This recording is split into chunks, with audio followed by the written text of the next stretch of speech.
Seafood ang karaniwang mabenta tuwing Holy Week, kung saan patuloy ang Agriculture Department sa pagbabantay ng presyo ng mga bilihin sa merkado.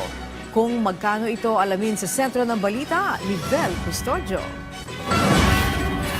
Seafood ang dinarayo ng mga mamimili sa Marikina Public Market ngayong Holy Week. Ang mga mamimiling sina Dolores at Lilibeth nagdagdag ng kanilang biniling isda.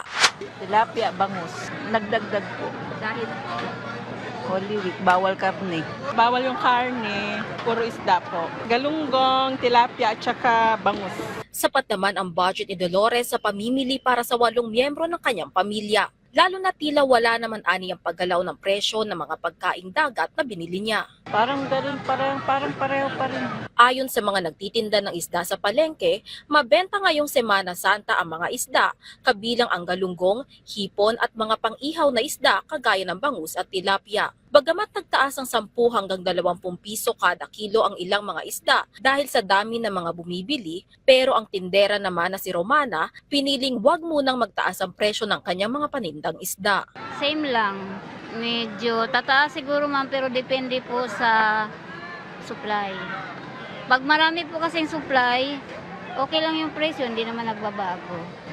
Sa ngayon po okay pa yung supply. Oh, medyo po okay pa. Para sa presyo ng seafood, mabibili ang tilapia na 160 pesos kada kilo. Ang bangus ay 130 pesos kada piraso.